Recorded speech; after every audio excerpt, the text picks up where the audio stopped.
Good morning, everybody. How are you guys? Lovely. Today we have a session around which says a day in a life of an incident responder. So let me just set the context. This thing I'm Colonel Vineet Madan. I come from an army background, and having served in 23 years, there have been a lot of days when there were so many incidents happening, and the whole objective was how do you react to an incident. So the things are not new, but if you change the dimension from the operational field on the ground, while coming to when you operate your networks and when it comes to the context of security, what does fundamentally change? So there are a lot of things which are actually common, and they draw their motivation and their things from. So I always believe that there are two things in the world which actually have been the seed ground. So one is a war field, the other is a sports field, and both have got the same context in setting the spirit, the motivation, the reaction, the coordination, things right to ultimately make sure that you win with whatever objective has been set for you. So with this, let's understand that when these security operations center, like we call in the military parlance, the operations room. So when we extend them to the security, come to the security domain, we start calling them as security operations centers. But with the security and the domains ever expanding, they have now become some kind of a cyber fusion centers, cyber security fusion centers, in which the incident response team happens to be one of the important element. So how these things are evolving, how ultimately things are getting converged, what are the different type of incidents that an incident responder had to handle, how were they addressed, what was the outcome of it. So let's, to understand this context for this session that has been set for the audience, I'll request Chandan to come on the floor, please, and set the context right and take you on this journey of as to how the life of an incident responder is. Over to you, Chandan.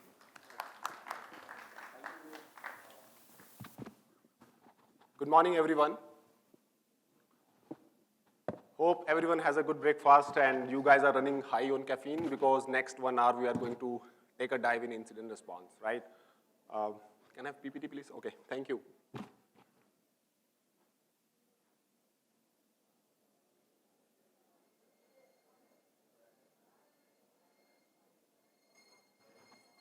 Working?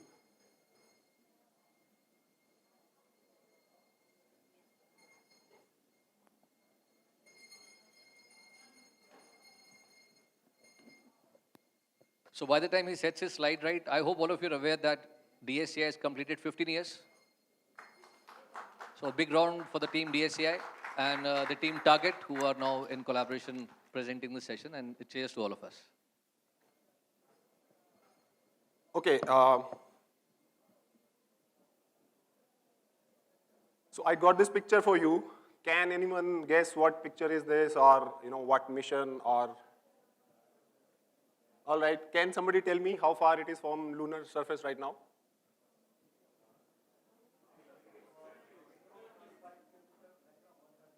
Correct.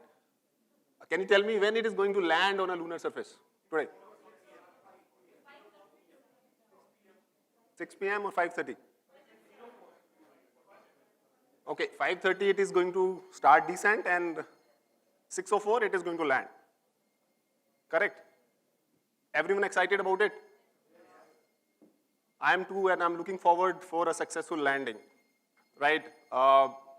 With that, what I want to do is I want to request you to give a big round of applause for all the ISRO scientists for all the hard work they have done and launching such kind of missions. Thank you so much. So you would be wondering, right, Chandan, you are talking about incident response and suddenly you have started talking about Chandrayaan, right? Is there any similarities between them? Right?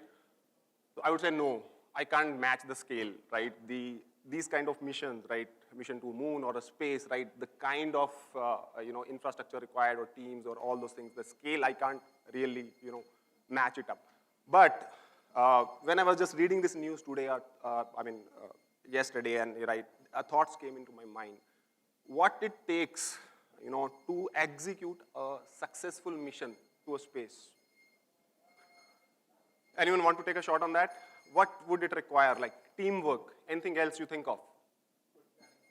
Good planning.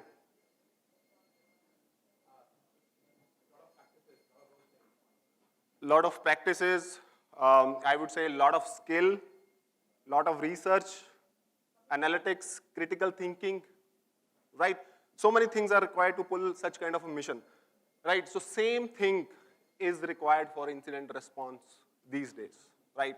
You have to be on top of your game. You need people who are well versed with skill, who have a lot of analytical acumen, right? Dedicated, all those kind of people, right? So let's start now. How many know about Target? What is Target, what it does, what it sells? Retail. Okay, it's a general merchandising retail store in US, right? So we have close to 2,000 stores in US, right? It is present in all the 50 states of US. I mean, we say that, overall, right, average American lives just 10 miles away from a Target store, right? So Target headquarters is in Minneapolis and its global capability center is in Bangalore, Manyata Tech Park. Maybe some of you might have visited yesterday our facility. Okay, here I also want to set some context or agenda. What I'm going to do is I'm going to talk about overall cybersecurity gamut, overall space, like how it is implemented in Target, right? I'll share my experiences in that and where that incident response bit fits into it, right? And then I will take, I'll talk about how overall workflows are, and I will take you to a point where alert is firing on a glass, and then I will invite my colleague Pranav to talk about that. All right. So Target cybersecurity program. So there are 3 pillars in Target cybersecurity program. The first pillar is cyber solutions, right? So cyber solution is basically a unit, department, or a pyramid, which basically builds or manage, okay, which basically builds or manage core security capabilities and services for other applications and infrastructure in Target, right? For example, identity and access management, right? So identity life cycles, identity services, single sign-on, multi-factor authentication, these kind of services this team will provide to the other application and all those things, right? Another example would be endpoint management, agent management, vulnerability management, pen testing. So all these would be part of this particular pillar. Next is cyber risk. So cyber risk ensures that we are compliant with all the industry best practices, all the industry standards and regulations, right? Business units like auditing, control unit, vendor security, all these kind of units fall under this pillar. And this unit also helps us in spreading cybersecurity awareness among the team members through various trainings, initiatives, and all those kind of stuff. Last but not the least, cyber defense. This is what we are going to focus on today, right? So this is where incident response live. So cyber defense has an overarching goal to defend Target against all the threats, right? So units like incident response, cyber threat intel, detection engineering, right? Red team, right?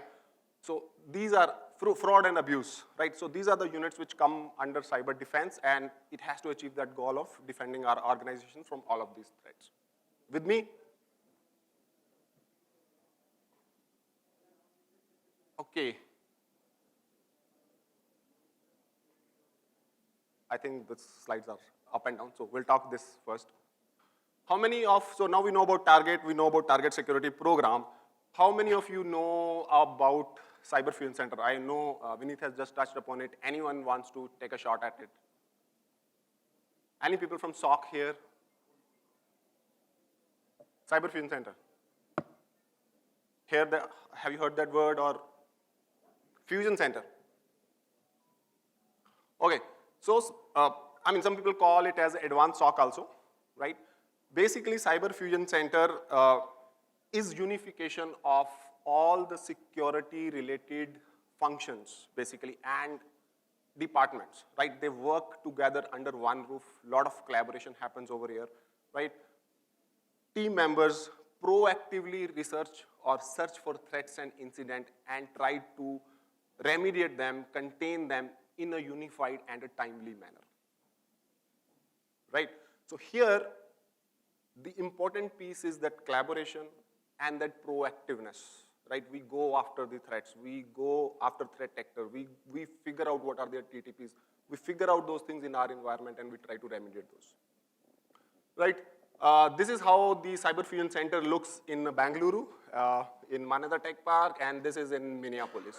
So we have 24/7 operations, state-of-art technology, Intel-driven detection. That's the main important part of Cyber Fusion Center. Continuous improvement. Some of these we will touch in coming slides. So this is how it looks like. Go back now. Okay. So industry transformation. So I talked about Cyber Fusion Center. So this was not the case like 10 years before. As I said, like SOC, right? We started with the SOC. It slowly and slowly evolved into a Cyber Fusion Center.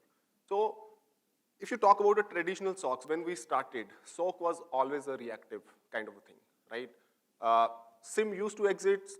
There were other vendors, IPS, IDS, they used to send us alerts and everything, right? Somebody has to monitor them and then figure it out like how to resolve it. And sometimes people even doesn't know, like they need a lot of support and help to resolve those kind of things.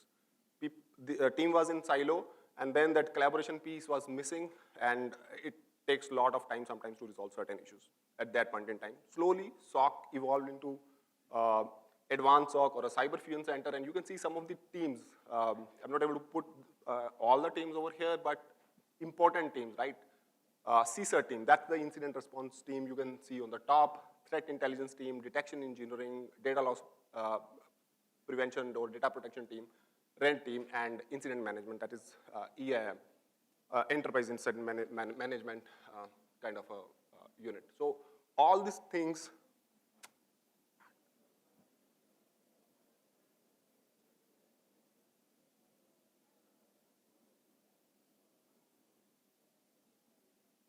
it's running automatically.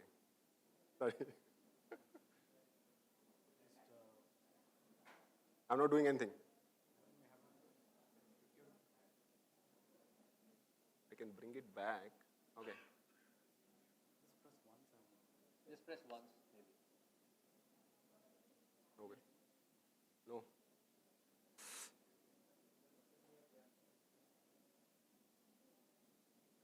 Can you stop this then? Is there any other button on that?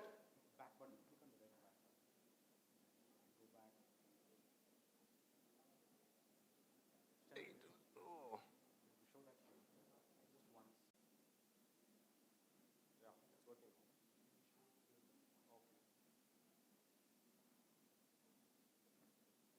All right, sorry for a technical glitch. It started again. I don't know. You guys have to do it, man.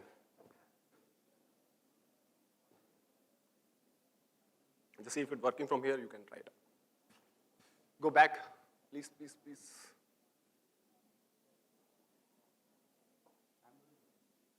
So go to that industrial transformation slide.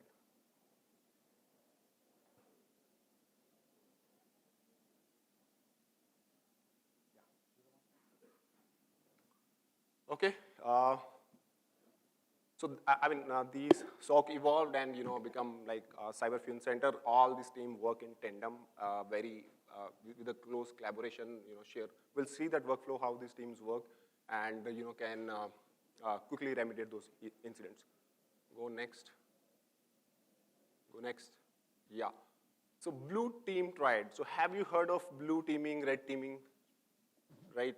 So blue team. So one of the main objective of the blue team is to defend against the threat, not only the simulated one, which are simulated by red teams, but also the threats which are external threats or which are real life threats as well, right? So this is a blue team triad. So again, I'm just connecting it back to the previous slide. You can see that CSERT, cyber threat intelligence, and detection engineering, they work as a trio. These three teams are very, very important. They have to work in tandem. Without each other, they're nothing, right? So you can see on the right-hand side, they have their different life cycle, how they operate, right? So intelligence, cyber threat intelligence team has to collect the intel, process that, analyze that, and disseminate it to the other team, to the CSERT or to the detection team for, creating a content and all. So these all have a different life cycles. Detection team has a different life cycle, right? They are doing a detection operation, they are writing rules, use cases, and all those things. But see the arrows pointing to each other. They need to do that, in a real-time kind of a scenario. If there is a threat, they collaborate with each other in a real time and neutralize the threat. They'll play a role in that part. Next slide. So this is a workflow between the cyber threat intel, detection engineering, and CSERT team, how they operate. Next one.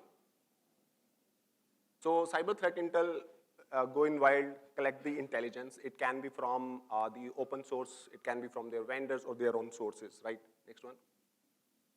They collect TTPs out of it. Everyone is aware of MITRE framework and all, right? So, so they will collect, for a particular threat actor, they will collect those TTPs, right? Go next. That TTPs are used to create actionable intel, right? So if you even come to know, okay, this is the behavior of a particular threat actor, till the time it is not converted into actionable intel. Actionable intel means like, for example, a pattern. For example, what kind of a command is running on a command line. What is the parent process, grandparent process. So that intel will be converted into actual consumable actionable intel. So they convert that, the cyber threat intel will convert into that and then give it to detection engineering team. Now this detection engineering team has to use that actionable intel and convert it into a content. Content is nothing but, you can say rules, or it can be a simple pattern match in the database, right? Click on next one. Indicator database. So indicators of compromise, right? These are like URLs, hashes, IP addresses, and all those kind of small stuff, right? Small wins. Again, threat intel team, if incident is going on, they will bring that in indicator database, and then they again share it with the detection engineering team. Click on next. Right, so again, detection engineering team will do the vetting, they will task that into the environment. If there is any match, right, the alert should fire. But in the meantime, again, they will go back. If there's any issues in that, they are not able to understand properly, or they need some more information. Click on next. They will go back for intel gaps if they see any gap, right? So that's the collaboration piece which will happen. Next one. If everything goes well, okay, and there is any incident happening inside our environment, and they have already created a content for that, alert will fire on the glass, right? So here the incident response team will come into picture to remediate that. That incident responder day will start. Can you click on next? Right, the incident responder will start doing the intake, analysis, and containment actions. Next one. Okay. So now, if there is an incident, right, it's not like, so CSERT or the analyst mindset is always like that something is bad happening in the environment, right? They will go with that kind of a mindset. That's how we train our incident responders. The moment they get an alert, they are on it and with the mindset that something is bad. But not everything sometimes is bad, right? It can be a false positives, business justified. So that again in a real life situation also, in a real time also, that feedback goes back to detection team. That, hey, these are false positive coming in for this kind of a content. Can you please help us in updating that? So this not only make us efficient, but this also prevent the incident responder from a burnouts, right? In a given day, you can have like 100 of alerts, and also if you keep giving this feedback back, keep updating your rules, right, as per your requirement, your burnouts will be less. Next one. Next one. So similarly, detection engineering teams will, make their house as well organized, right? So they keep on reviewing their efficacy of their rules, right? We have heard this efficacy word last 2 years very much, but here what they are doing is, so whatever rule is there, so you will get alerts out of it, right? So detection engineering team will also measure how much time incident responder is putting on it to resolving those, right? And is it making sense? How many false positive we have generated? How many business justified? Is it making sense at all? They'll remove, they will change the content out of it, right? So that's the overall workflow. You know, let's say alert has fired on a glass, and I will invite Pranav from here. Is there any questions on this one?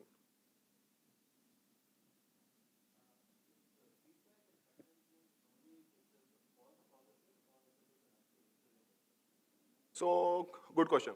So see, definitely when there is a business justification or something false positive is going on, definitely you need to do a content change, right? Content change requests can also come. For example, you are giving a live response to an incident. You know, for example, log4j, right? So you created a content and now alerts are firing. You are figuring out something is happening and then you are improvising on top of that. Then CISR team will again come back. Can you create this detection also on top of it? Can you create this one? So again, that loops go back in the real time. You know, the detection engineering team will write that rule in the real time, everything will start firing. So they're on same page and they'll keep updating each other. Okay, if they're getting false positive, they have to correct. So if they're seeing something new indicators, even cyber threat intel is seeing some new indicators in the wild, immediately they'll get in touch with the detection engineering team and get it updated. With that, I would like to invite Pranav to talk about the incident responder and some of the scenarios which we have hypothetically created.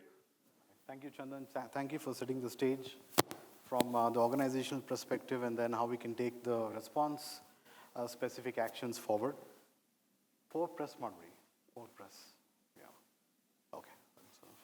So before I start with any kind of scenario, so I have some scenarios planned. And before I get into that, I just want to bring in the attack lifecycle as well as the incident response lifecycle. The key thing here is these are two different life cycles, which is very much important for a response team to be considered. When we talk about the attack life cycles, it keeps changing. It never is constant because the adversary has to plan in a sophisticated manner. So if you get an alert at one of the stage, which is the escalating of the privileges, the response will have to be constant, will have to be standard. So it will eventually begin with preparation and end with post-incident activity. So this is the slide that I have. If you can just glance through this and let me know, what do you think about this when you come across this? Do you think metrics is coming into your mind or anything else?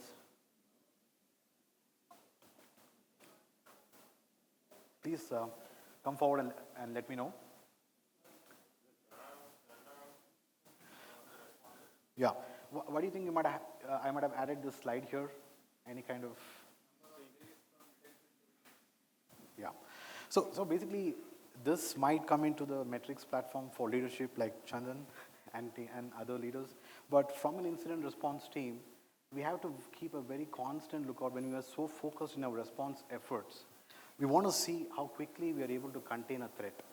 At the same time, any kind of feedback that goes into our detection system, we want to contract the dwell time as much as possible. So the overall exposure is what an organization will say that we are proud to say that we got the least amount of exposure time. The response team will obviously have to consider all of these things when they are set out to perform their actions. So before I go into the scenarios, like I said, I want to introduce my fictional response team here. For press, please. Yeah, yeah, thank you. So I have got my, there's one more press, yeah. So the 5 members that I have, so they're all jovial, they're into so many things, and let's see what each of them is going to look forward in their normal day operation. So the entire workshop is about a day in the life of an incident responder. So we're trying to bring in elements of folks who are very passionate about their daily life, but at the same time, when it comes to defending their organization, how are they going to get prepared themselves to focus on the eventuality or challenges they may have to deal with. So before I start with the scenarios, I want to give a disclaimer. So all the scenarios that I have structured here is predominantly designed for generating hypotheses. They are quite research oriented. In fact, they are just examples taken out of context. But these are not specific to any kind of organizations or their team efforts. So they're just taken here to help you all understand what kind of depth we can go on when we are trying to figure out what best we can do on a particular situation. So my scenario one here is going to talk about there are several unique alerts across the board, and that's going to be for a single host. Now, when you see a single host in perspective and there are multiple alerts coming in, what is the first thing that comes to your mind? Simulated attack, possibly, but we're just talking about one host. That's a good way. So, anything else you can think of? Somebody in the back? Yeah, great. Yeah, DOS 2, simulated attack, DOS, great examples. Anything else? Sorry? Multiple? Yeah, makes sense. That because that will trigger a lot of other alerts to a chain of sequence of events. That's great as well. Next one.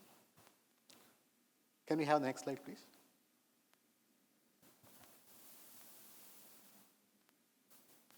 So Raj is basically tasked to figure out the scenario, and then I'm going to show you the actual alerts and how we can go across this. But he is hell-bent upon figuring out if there is any kind of immediate information that he can pull out of those alerts. The first thing that comes here is any kind of hash value that he can pull in. Is there any kind of even suspicious situation that's going on that particular host, be it network, host, or anything like that? And then if there is some sort of insufficient information, the response team will obviously have to figure out anything that will take them to the next leap. So before they do the leap of faith, sometimes they obviously have to consult with teams. So that's when they have to obviously get more intel or even submit the samples to a specialist team like reverse engineering. So everybody will come into the perspective. And eventually, if there is an execution, the fourth point will come into perspective quite a bit. And that's an escalated situation that no organization should be facing. If they have a pretty good defense, I think that fourth point can be avoided as much as possible, but that's just an eventuality. Can you hear the next one? So ultimately, in this particular scenario, there could be a situation where there's a phishing email and somebody has clicked a malicious link through which there is an Excel file. It's all a victimized situation. It's very convincing. It's very difficult for the victim to figure out that he is probably under attack. He clicks it, he executes it, and then there's a C2 communication as well. So because there's an execution, what happens is, like I said, the fourth point will kick in. It's a little bit tricky situation for any organization when there's an execution because it has crossed several stages of the attack life cycle. It brings a very holistic perspective into the picture for us to contain that threat. So what happens is Raj is going to bring in another teammate just to collaborate and then help with the situation. So let's see what Neha is going to consider that. Can I next slide, please? So she is going to be considering what kind of containment actions there may be. So the first thing that she wants to do is obviously isolate. We want to isolate the system. If there is an execution, there is no question of it. That system being left alone, it cannot be connected to the network whatsoever. And then obviously the team member, we have to suspect a couple of things in our containment strategies. So one of that will be for resetting the credentials, which is very important. And if you have observed in the network callout, obviously there will be a certain layer of defenses, but the important thing here is we ought to block any kind of reminiscent aspect, like non-standard port communication, anything that the standard proxy or proxy systems that are not aware of their systems which are behind it may be communicating. So you might have to DNS sinkhole as well. And ultimately, because of the execution, the whole standard of response process, which is checking lateral movement, if there's any attempt for escalate the privileges on that particular host, as well as persistence and process injection. So why we strive to figure the process injections and everything? Yeah, go ahead, please. So Neha is doing the containment action. Can you speak a bit louder?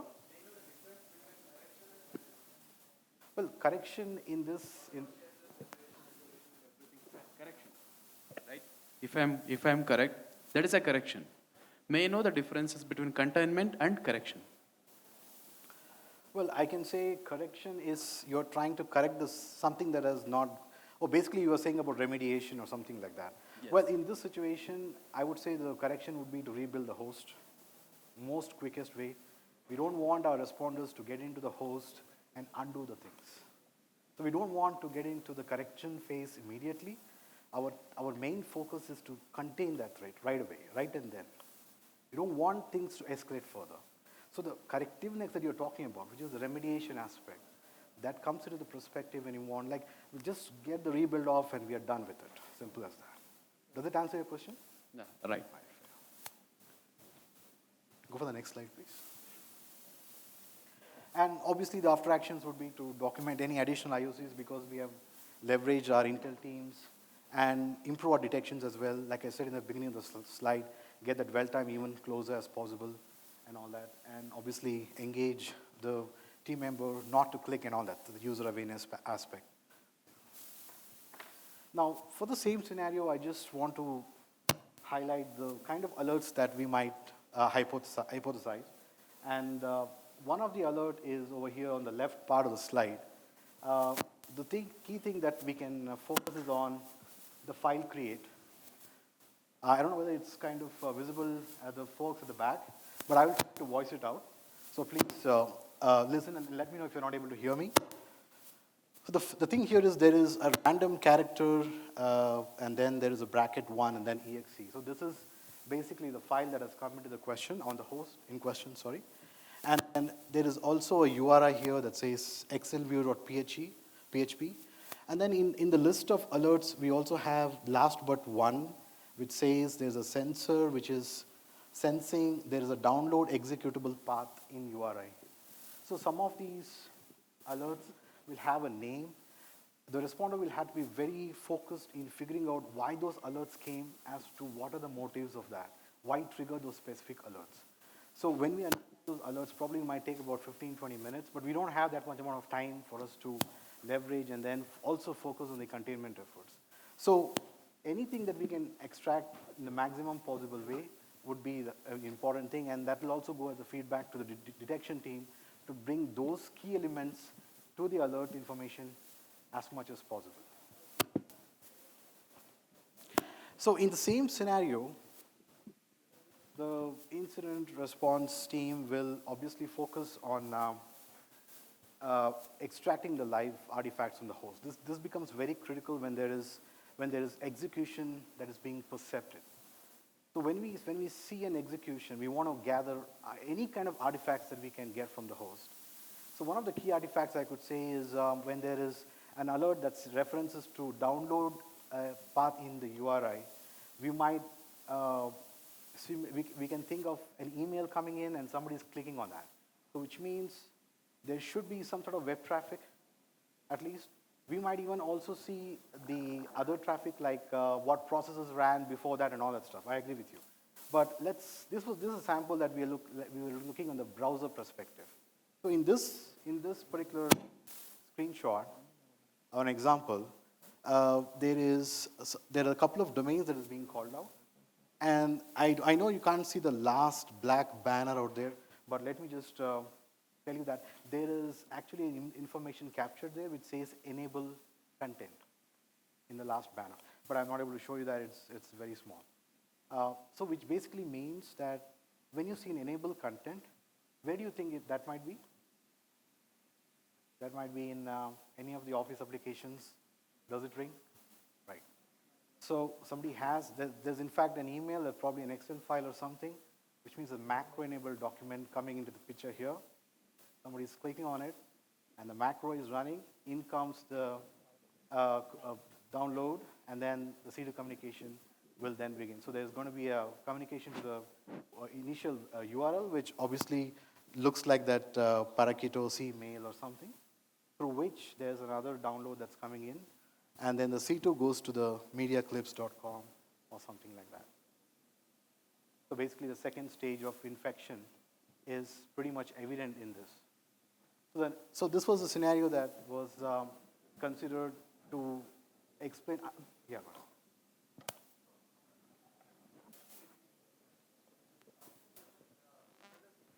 Identified it, or It's part of the alert itself that you're getting that. Well, this is an artifact, let's say an example artifact from the host. So let's say this is like a browser output, it's a JSON format. The information contained in JSON is extremely raw.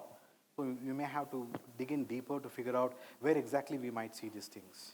So in this situation, it appears to be that the phishing thing that you're talking about, the phishing education website, probably is designed to lure the victim in believing that this is genuine, so that the next communication can successfully take place. Did I answer your question? Yeah.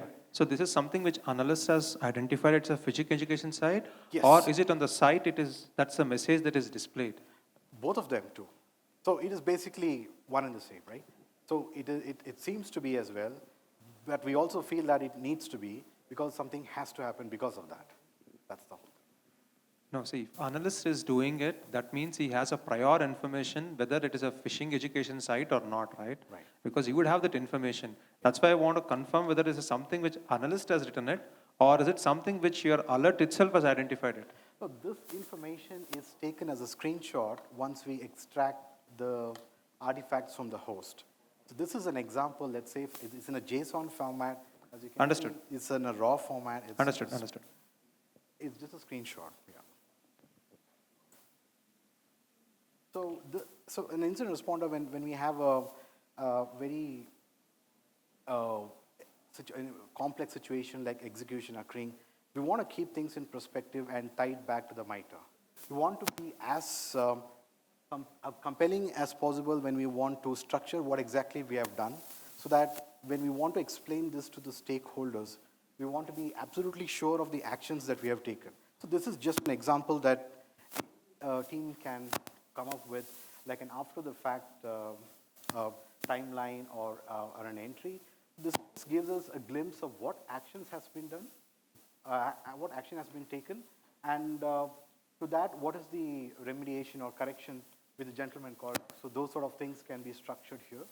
And we can all tie it back to the MITRE, where exactly, which pyramid of the MITRE comes into the perspective when we are actually bringing up something like this. Just an example that we can consider when we are doing some execution-based investigation. Any questions on this scenario one? Yeah. Especially in case of endpoints, for example. Do you completely rely on the EDRs, or do you also collect event logs from the hosts and do an analysis or take it to the workbench whenever there is an? Well, it could be anything, like any, so I'm not going to take an example of an organization, so we would recommend having as much access to data as possible. Yeah. So if there's an EDR, most welcome. EDRs or XDRs, they even lock the execution as well. So CSIRT is basically consumers of tools. Right. So if we have access to the logs, if we have access to the necessary endpoints, services, agents and everything, we want to leverage that as much as possible. But there's also overload of information, right? That's overload of information, but also can also happen where we want to try to look for specific things. If we are unable to find it, that might be an eventuality that we need to consider. But when we can also curtail the overload of information in a different way.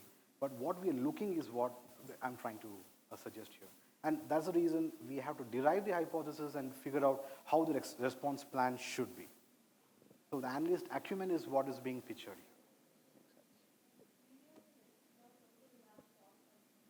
here. One second. I can't hear you properly. EDRs and XDRs also will have false positives. Yes. So we have to manually analyze the alerts, whatever is coming. Yes, definitely they will have false positive, and we cannot just rely on the hash values or anything like that. Sometimes you may have to subject them to a greater deep dive analysis, call out specialist teams, get additional IOCs from them. There's so many aspects we may have to do when there's a sample. Static, dynamic analysis plus manual analysis is obviously required. Yeah. No other questions on scenario one? Was it interesting? Anything? Anything you want to ask on that? Okay. So scenario two is a little bit more focused on getting the apprehension into the picture of our day-to-day life of an analyst. So there's a call that's been made out, and somebody appears to have plugged in a bad USB or rubber ducky. Anybody has any idea what these two terms are? Bad USB and rubber ducky? Yeah. Anybody else?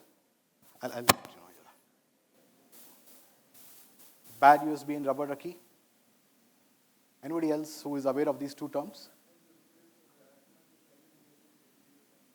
Control to the attacker. Yeah, yeah, right. Anything else? Anybody else who are aware of these terms? Okay, so exactly. Yes, exactly. That's correct. So these simulate a normal keyboard, and the operating system will recognize as a HID compliant device, like a keyboard or any other device that requires input, it considers that input basically. But the thing is, it's programmed in such a way that it will perform nefarious activities. That also includes logging the keystrokes and then opens up a backdoor for any kind of communication as well. So the thing is, when somebody calls this out, it is not a standard detection that I'm talking about. It probably is as a team that is flagging this. Okay? The onus is on the response team to figure out whether it's true positive or the false positive. Let's see what happens. So this is the kind of email that probably we might expect. Hey, CSIRT, I'm doing some project testing, and then the person who called this out is specifying two critical elements here, which is the product ID of the device, probably also the vendor ID as well. And in this case, there is a ID that says VID 03, EB, and PID 2401. So according to that person, it matches the hardware signature, the product ID of a well-known rubber duckies or bad USBs. So when he was testing it, he found a couple of hosts. It's actually basically a couple of hosts, and then he had his own systems testing for these as well. So he isolated, he basically took his systems away, and then when he factored in the other systems which had this product ID, he was quite shocked. So he called this out. It definitely begged for investigation. So the next information that he did was try to probably get in as much artifacts as possible. I even supplied a link for that. Hey, I've collected all these artifacts. Here is a zip file. Please look and let us know, right? So then Priya is going to come into the picture, and then she checks out what are all the connected devices and everything. But can we just check for connected devices and say we have identified whether it's a malicious concern or a non-malicious concern? Can we just check all connected devices and determine that? Can we? Not really? Okay, that's great. So the thing is, when we do try to see the connected devices and everything, it does have a manufacturer information and all this additional details, but these rubber duckies or bad USBs obviously will have so many other manufacturer names coming up with it. That information alone isn't sufficient to guarantee that this is not a malicious activity. So the person who has plugged it will also have to be considered who that might be. So the response has to consider several other aspects which may not relate it to the logs itself. Again, was there any critical network callouts? Was there any kind of suspicious activity around the host? Those sort of execution-related response will kick in, no doubt about it, but probably profiling the team member better, understanding the circumstances, why this might have come in, will also be on the realm of the response team to figure out and garner the next set of actions. So ultimately, it was decided that it was a false positive, and Priya came to know that it's basically a Braille keyboard. So the person who plugged in was testing some sort of assistive-based technology. He was probably also part of a team that works with accessibility team members, coordinated efforts, and all that stuff. So it was pretty compelling information. We have to consider the circumstantial evidence as well as the information that we collect from the artifacts to make the deterministic factor. Can we have the next one? So in this case, the containment action is none.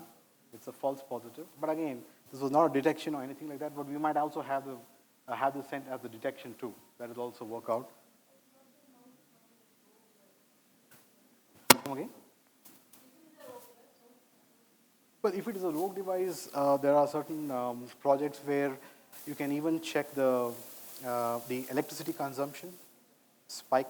If it is it spiking or something like that? Is there a voltage fluctuation? Is there a system that's reporting any kind of other devious pattern? These sort of things that you can consider. There are certain projects where people have done a lot of research on this, how to identify rogue devices, which is kind of out of band method of identifying things. Not at this, I'm not able to recollect at this point of time. I can research and I will connect back later.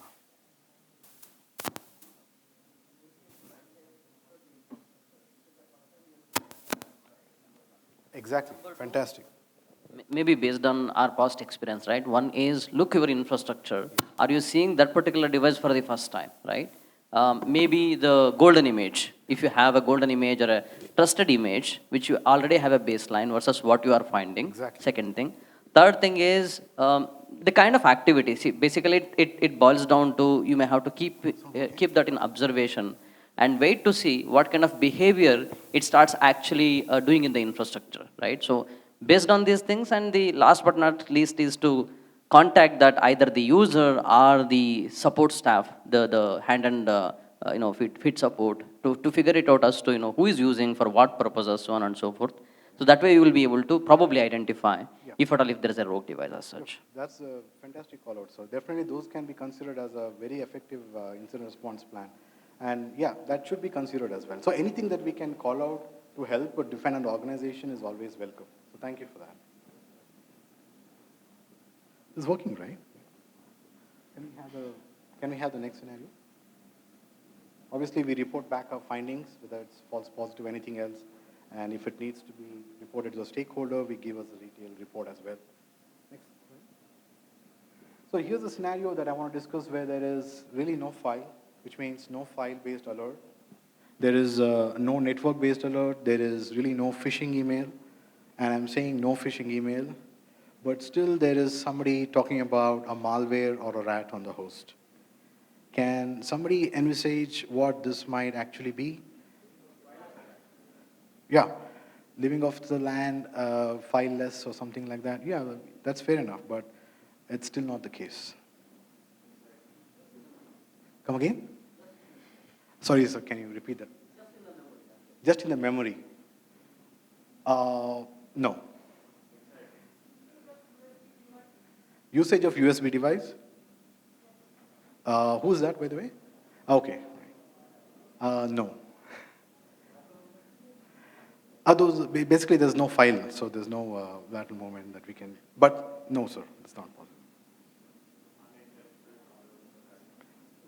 Unintentional. You're very close, sir, but I'll tell you. Well, again, if that has to happen. Sorry, I'm not able to hear you. Come again. So this does require a browser, okay? But to get to the browser, there has to be something else that will lead to the browser. OS-based malwares, again, there's no file there, there's no network, and there's no phishing email. Again, there's no USB thing, no man in the middle. BIOS updates, okay, no, sir. No, I'm not talking about any application programming interface coming into the picture here. There is definitely a browser element, yes. There is definitely a browser element. That's a good call out, sir, but no, no.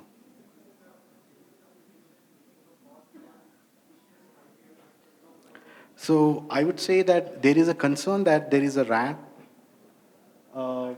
or a malware, but we don't have that information in the initial stages, so we don't know that.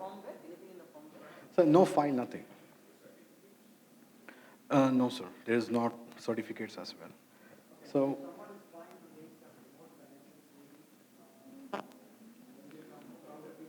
You're very close, sir. You're very close. Yeah. It's very close. Yeah.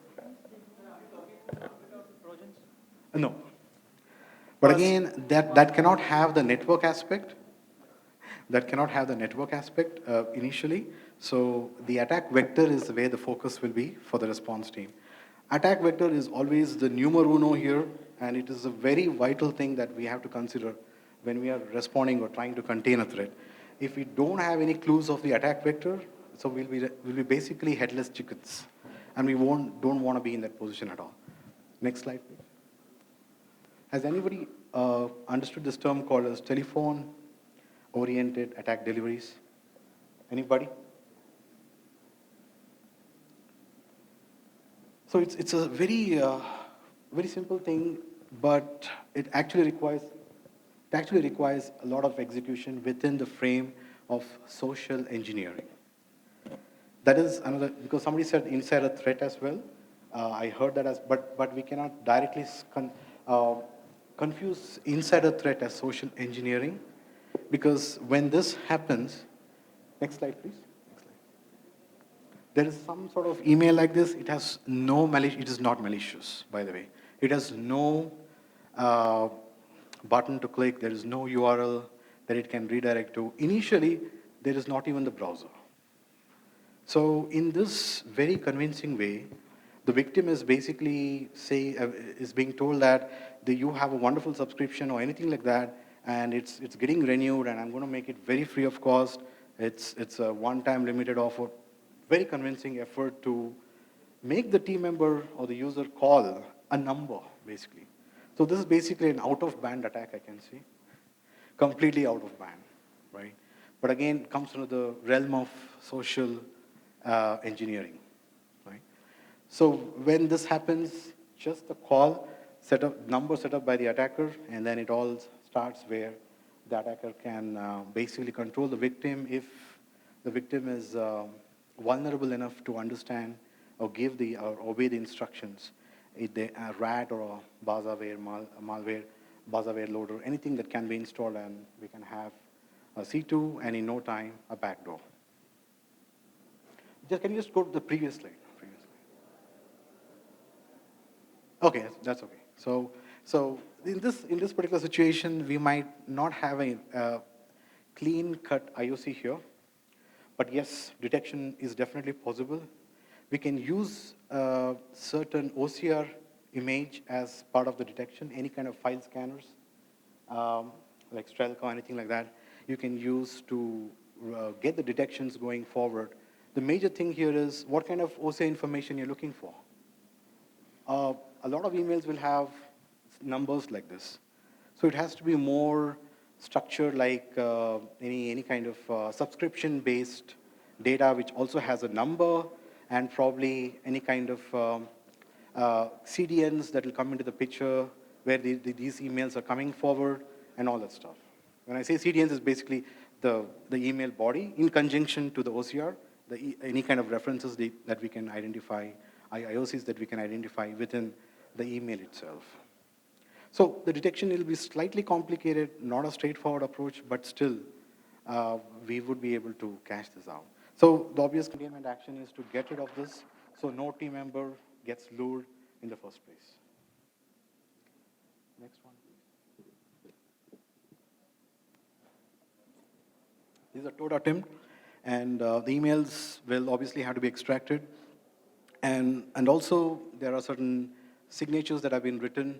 Once again, the signatures have been written in some of the several sites as well. So we can use those to some of the IDS and IPS as well. That can also be done. Yes? He's been forced to download something, right? A malicious software. Yeah. Now, if you have an EDR or anything, it will automatically detect that because it's like a behavior-based also, right? Yeah. So that can also act like your indicator of compromise or indicator of attack, right? So how sure are you that it will actually detect? It might, it may not, but that can be an indicator, right? Because there is something, because you're telling that we'll have to look at an OCR. Yeah. But I'm saying that even for the EDR, your baseline is changing. If something is getting installed, Yeah. an additional component, right? That also can be an indicator. Yeah. So the thing is, even before it can be installed, there are several um, bypasses that have been considered by the red team as well, and that can evade certain detections too. I'm not going to go in depth to that thing that you're asking. The reason why I'm saying this is toad deliveries seem to be very convincing. Most of the rat, even the go-to meeting, for example, can you consider as a malicious tool? See, that's why I said it depends upon organizational No, context, right? absolutely, absolutely. And I'm not talking about any organizations either, but the thing is, when you have a legitimate tool coming into the picture, in order to identify the nefarious activities, you need to have the, like you said, the policy as well coming into the picture and everything. But the detection simply will not be enforcing those concerns right away. So we have to take this in a different way. Understood. Yeah. Did I answer your question, by the way? Partially. Yeah, I can connect back to you on that later. So, next scenario, and that's going to be the last one, the next scenario, scenario 4.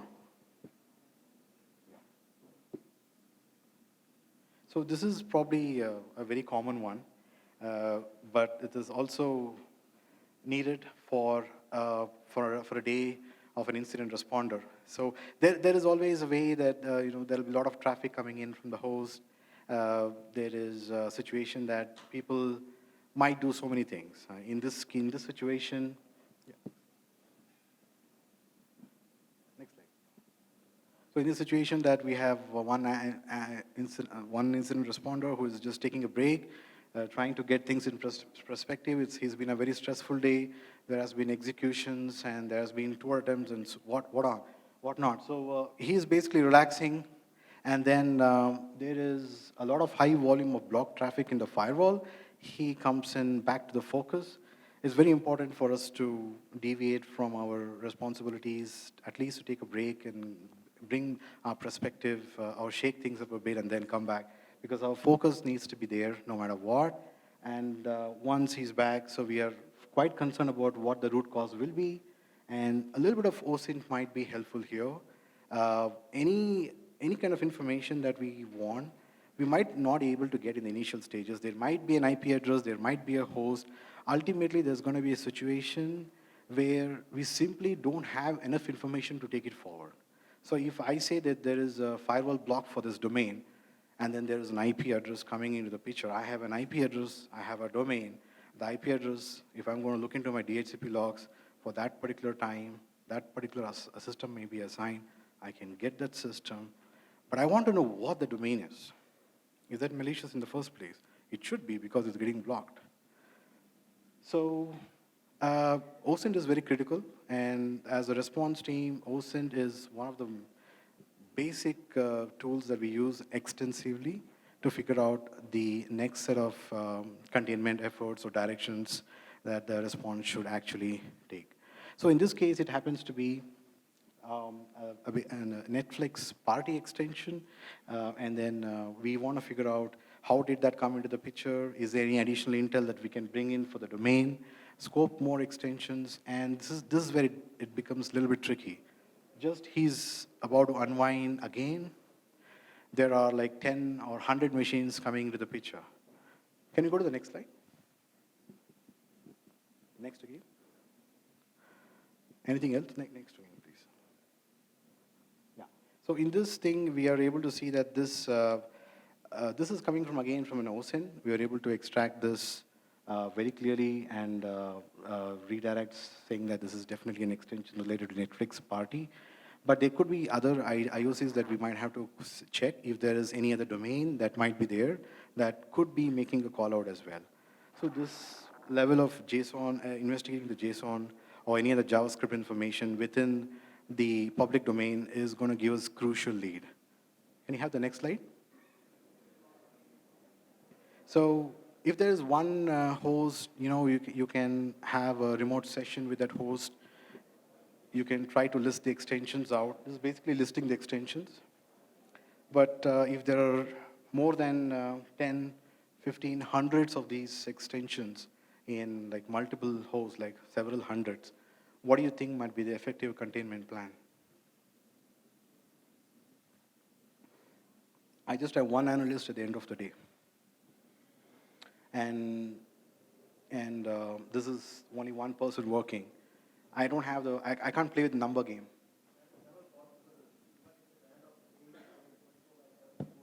Is available, right, in any of the organization.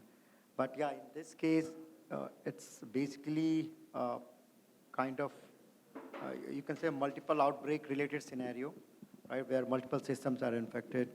But yes, I mean, the best plan to remediate such scenario is go in bunches, groups, start doing the random sampling of investigations, the artifacts which whichever we The are question get. is, how do you consider doing this on 100 systems or more?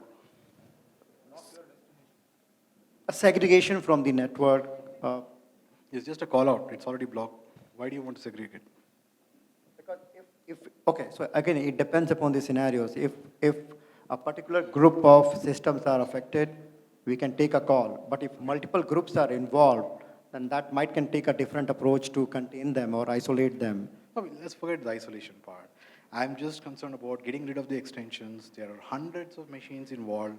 What is the best way forward? Simple. Policy update, patch. Okay, that's fair enough. Yeah. Right. We'll just have a group policy. We'll just put an image there. Not an image, basically, we'll call out the extensions. Every organization will have a central system where things are getting pushed, tweaked, configured. We can definitely take advantage of that. And then, most importantly, we can also set up some alerts as well.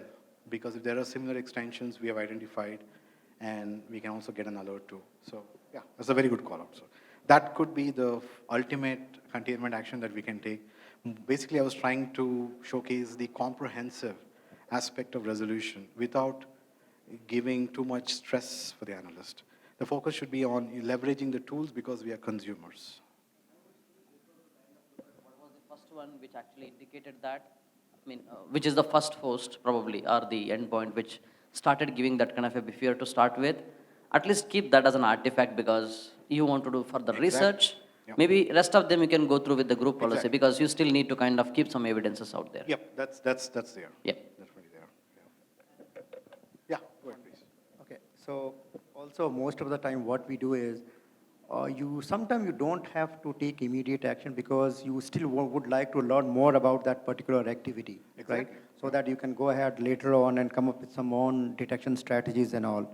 Yeah. So again, it's a scenario or need of the hour basis call. Yeah, which we absolutely. take. So we want to be as circumstantial as possible, and our focus should be to get as much IOCs as possible. That's the reason we also already engaged the CTI. It's just the derivation of the containment efforts, how feasible it is. That's all. Yeah, thank you. Can we have the next slide? And this slide is designed to get certain perspective. I don't know whether you'll be able to make a good impression of this because I'm trying to call out certain queries and representation of data where an analyst can have. The reason I'm having this slide is mainly because of how much information can you consume when you have a humongous amount of data to deal with. So you want to structure that and represent the data to yourself in a very meaningful way, right? So you might want to structure query. So this can be considered as an Elks instance or something like that. So you can, but the representation of data is very critical. The focus from the analyst would be to, if there is, he's trying to figure out a grandparent process or parent process or anything around that execution timeline, like a couple of 10 minutes or 5 seconds or whatever it is.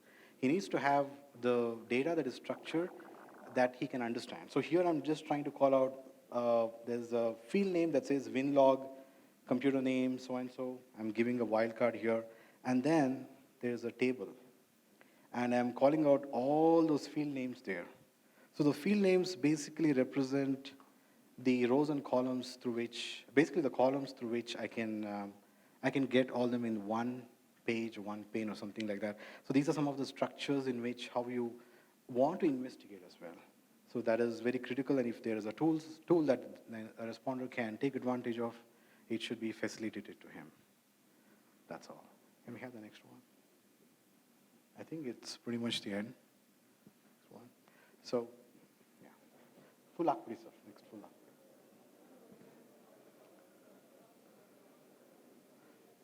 ಮಾಡ್ತಾರೆ. We can go all the way to that. Mari. You can keep doing that until you see the logo at the end. There's no surprise here. So just before this. Thank you. So we want to, I just took a moment. This is basically a checklist, not too much words in a slide. I know that it's designed to figure out what we do in the beginning, as the day progresses, what kind of checklist we might have. As, yes, please take the photo of this. I personally don't mind, and then you can review it later. So this is basically a checklist to figure out some of the things, the commonality that you can have within your analysts. That'll help things smoothen up a bit. The checklists are very critical so that vital steps or critical steps are not missed in any way. And what are the key takeaways that we can have when these are being considered? So we'll obviously check, verify, and plan, and we'll basically adjust, monitor, and see what best we can do in the course of the day. But while it comes to the end of the day, our focus on, because we are also saying there's a 24/7 operations. Most of the response team will have a 24/7 setup. So what kind of information you can give back to the next shift, which is critical, any kind of handovers that you want to do. All those things will be dependent on this checklist. And the key takeaway at the end of the day is leveraging the communication and making collaboration the strong point of the deliverables. And we ultimately have to secure the organization, which is, in this case, has been achieved to this particular day. And we'll never cease to exist because continuous improvement is something that we cannot ignore. We have to keep doing our best, and we have to keep reflecting on all the actions that we have discussed today. Thank you so much. That's all I have for you.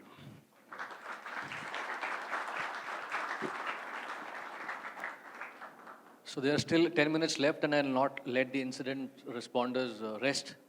So I'll request both of you to please come on the stage for a moment. And what I wanted to set the context here is that I wish both of you, for the purpose of the audience clarification, some real-life questions to justify the title of the session, which is A Day in a Life of an Incident Responder. So what are the typical functional challenges as an incident responder you face while you've enumerated some use cases and studies, and how did an incident responder go about it? But what are the functional challenges that an incident responder faces on a daily basis from the stakeholders around?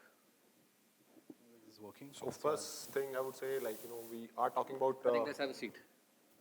Okay. Yeah. First thing is we are talking about collaboration. Sometimes there will be challenges in that collaboration part as well, right?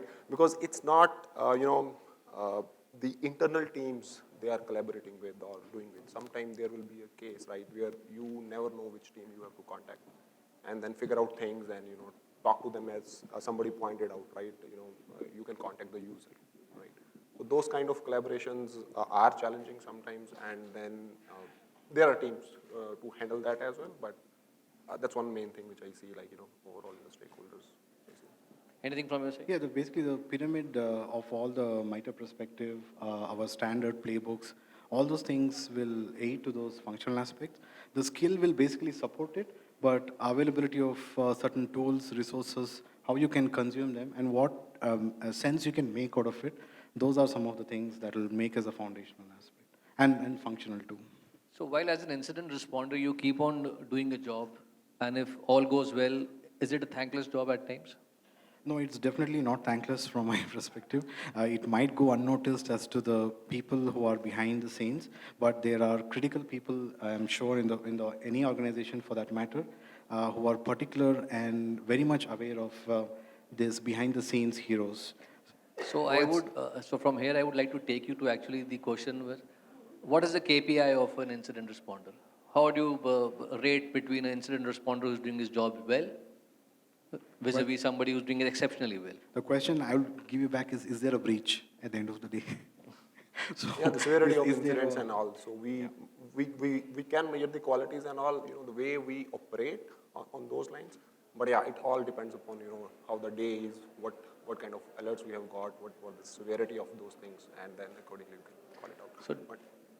So do you also say that in your cyber fusion center, which you depicted, which had various other elements of threat detection, the red teaming, So do you say that an incident response is the star of the cyber fusion center, supposedly? Well, this is a collaborative effort. So we are all stars, by the way, and we brighten and we go dull at the same time, and we win together. I think it's just a collective effort. So basically, there are numerous stars spread across. Yeah, but I will say like it's always in the center of all the team. Sometimes I feel so everything revolves around us. That's the main thing.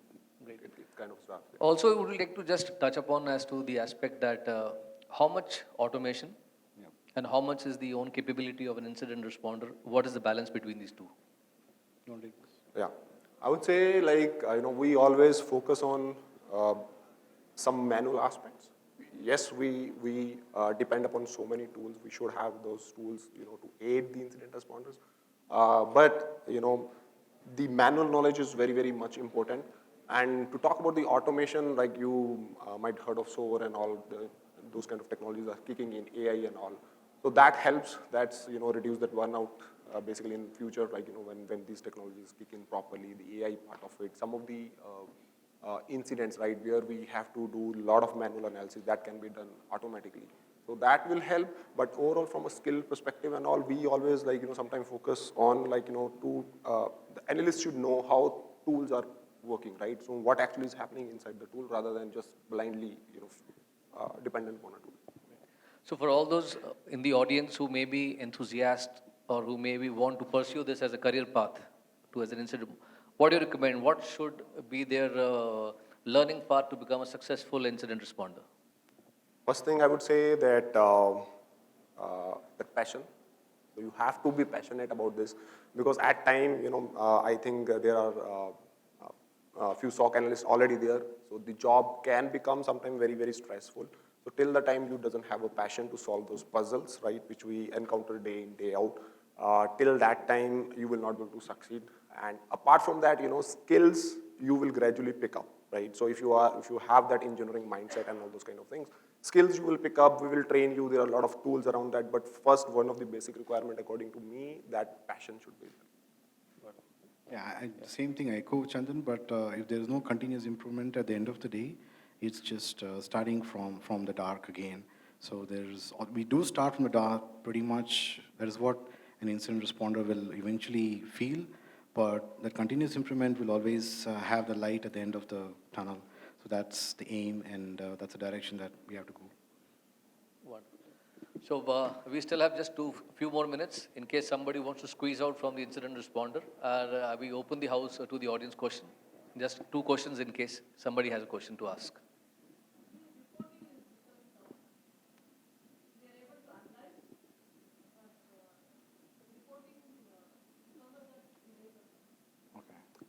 Report.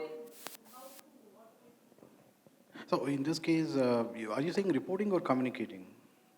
I mean, some templates are required to be reported. Okay. So whether it is really required to be reported in template form or just like we can communicate. It depends on how you want to basically communicate that. If the stakeholder requires that report template, and it is good to have as well. So you can, like I showed in one of the slides in scenario 1, so we just want to call out to represent what we have done. So if you can have a template, then that goes well. I would say. Overall, I will say like it depends upon the context, right? Organization to organizations, how they do a case management work, right? So like there are companies which have pretty much automated tools, right? When you are investigating, so you start documenting your stuff side by side, right? All the artifacts and everything. There are companies, right, which give you a template, maybe Excel kind of a thing. There can be a browser-based interface where you can just drop and down and fill up. Like you get a phishing email, you start filling all the stuff over there. It really depends, but at end of the day, right, why we are collecting all this? Basically, one part is a metric, right? Another thing is, for example, if you're collecting metrics related to a phishing email, right? Incident responder has worked it, okay? Again, maybe I need it for a second set of eyes. Maybe CTI wants to review it. If there is any further sort of any kind of indicator of compromise mentioned there or a C2 domain, they want to block or they want to go deep into it to correlate it further. So maybe that templarization, approach might be required over there. So that helps. It's all about like the documenting and documentation, and then we take it further from there. One last question, please.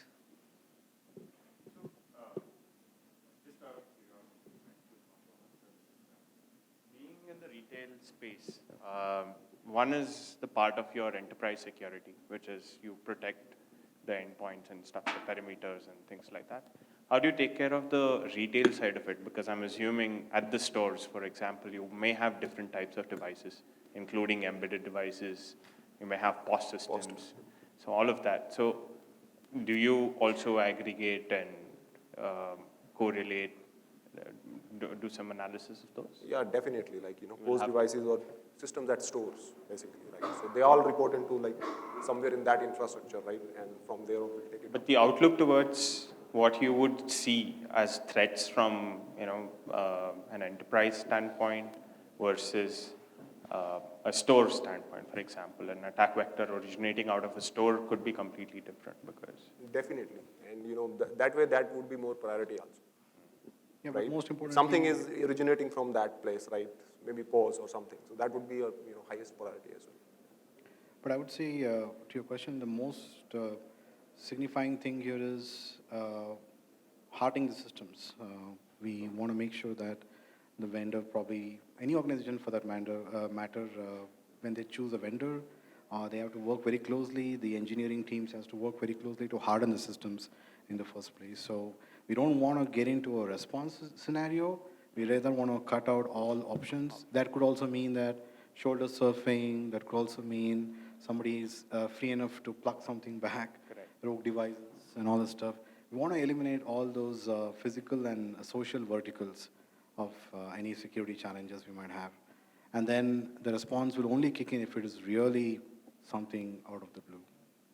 But do you, in terms of the teams that you have internally, do you segregate the teams who look at the incidents occurring from, let's say, a store or an enterprise, or So team is same.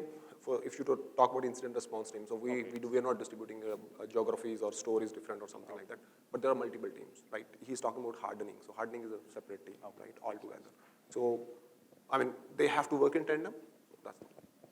Thank you. Thank you, ladies and gentlemen. Thank you for joining the session. A big round of applause for the team Target. I think it was a very well briefed session, and I'm sure it would have been a lot of learning for all of us. I request all of you to kindly visit the National Center of Excellence pod area, where we have certain cybersecurity startups who are coming up with innovative solutions. So do visit the pod, and thank you, ladies and gentlemen, once again for joining. Thank you.